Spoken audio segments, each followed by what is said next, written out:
Most underrated. Kevin Givens. Okay, I like that. Kevin Givens is so underrated to me. He's always been a depth guy for us, right? Somebody that necessarily was never counted on as a starter. But in all of these weird instances when our depth wanes or the starters get hurt or somebody can't go or we get like an in-game, like, we need to bring somebody in to actually fill out the roster, Kevin Givens is always there. Right, he's been filling in, starting for us with the injuries to Malik Collins and the injuries to Javon Hargrave. And, for me, I just respect how constant he's been. I think that he's extremely underrated as far as him holding I think he holds like the standard of what our defensive line has always been. But he's not like a blue chip guy, but he's like a great depth guy. And I love Kevin Givens. Every time I watch him on film, he's not the best. He doesn't always wow you with every play, but he's solid, man. He's solid. He's going to give you 100% effort. And I think that for where our team is right now, you can't have enough guys like him on our team. So Kevin Givens, to me, is the most underrated guy on the defense. He's been on the team since 2019. He's been here a while. He's been here a while. Yeah. Love that call. I'm going with another defensive lineman. Sam Okwanu. Yeah, well, come on, man. That's a beautiful pick. Sam Okwanu has gotten like no love. He's a dog.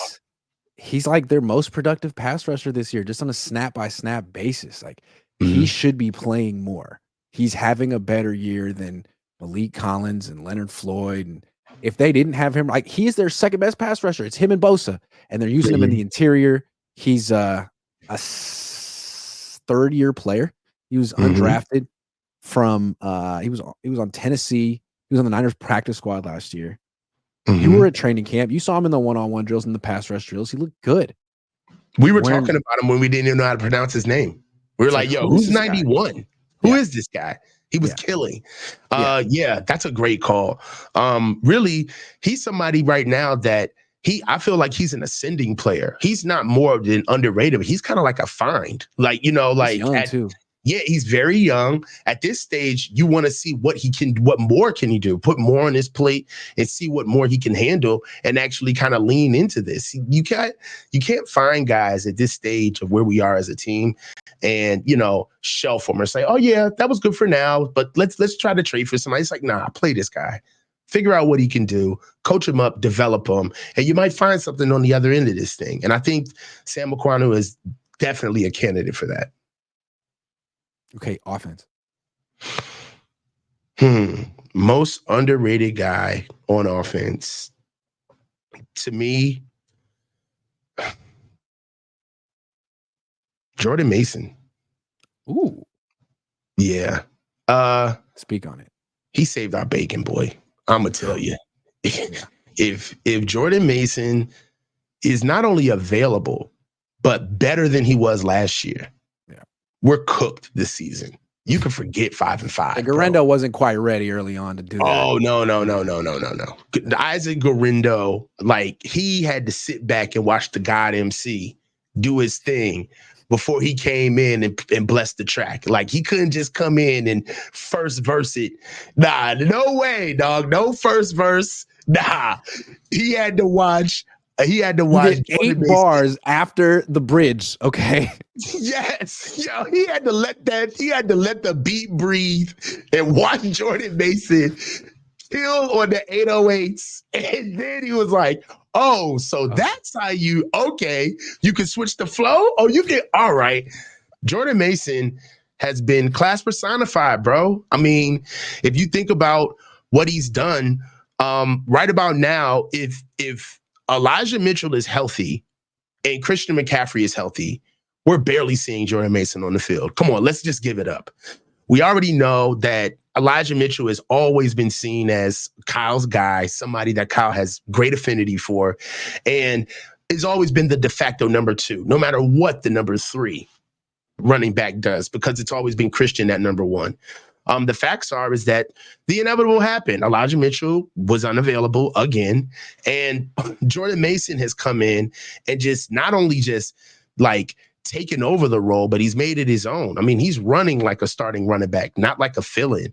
The type of running that he gives us is perfect for the position that we're in as an offensive line.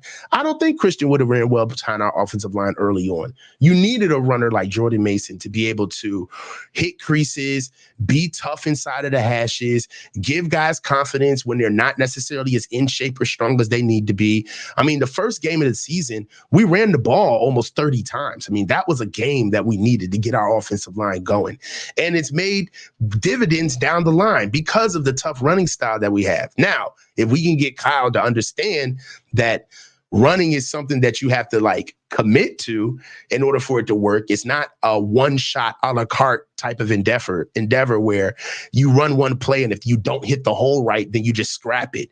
No, running the ball is it's a dance. You know, you got to start up, you got to warm up to it, and you're going to have to commit to the fact that you're not going to get plus runs a couple of downs or a couple of drives, but you have to do it. And honestly, one thing about Jordan Mason that I feel as though that has really been underrated is his blocking ability on the field. I've seen him make some hellacious blocks in six-man protection, and his receiving ability.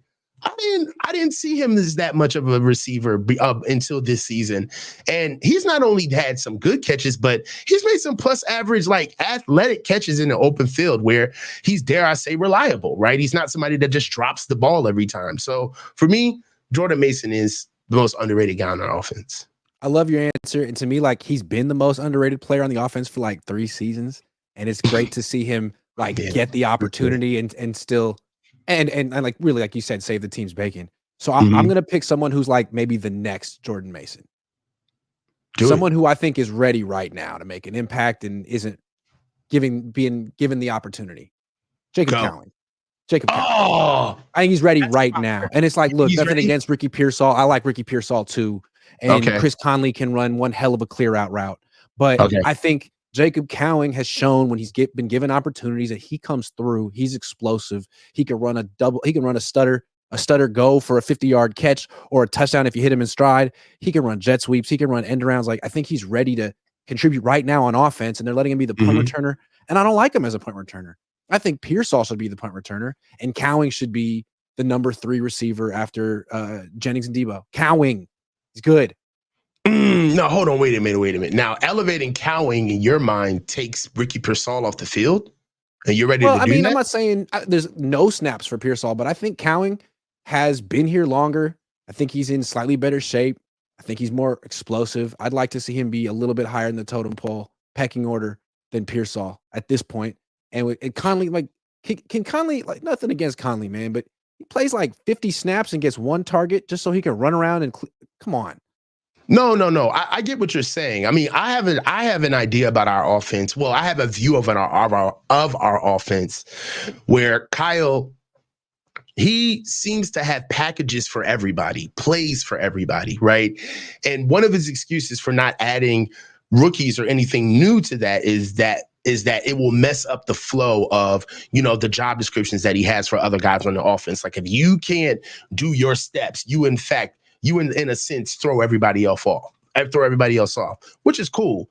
But I see it in the inverse, bro. It's like, why don't you have a base offense that you can't get wrong? Okay, so you can have a package for a guy where I don't care if everybody knows what Cowling's doing if he's on the field. If you run the play right, it's supposed to work, and it's a package anyway. So it's like, find ways to get. I'd like to see Cowling on the field for 10 plays on offense. I think that's fair. 10 snaps on offense, 10 to 15 plays, and you know what? 60% of those plays, he's getting the ball. You know what I'm saying? Niners always often have one player on the field on offense who's just not going to get the ball. Juszczyk, Conley. Instead of that, and I'm sure they do their job really well as you can do when you're not getting the ball. How about someone like Garendo, Pearsall, Cowing? Like, get creative. You can have formations with two tailbacks on the field. Steve Young brought it up. I mean, you could have play fake to one tailback, screen to Garendo on the other side. There's so many things you could do.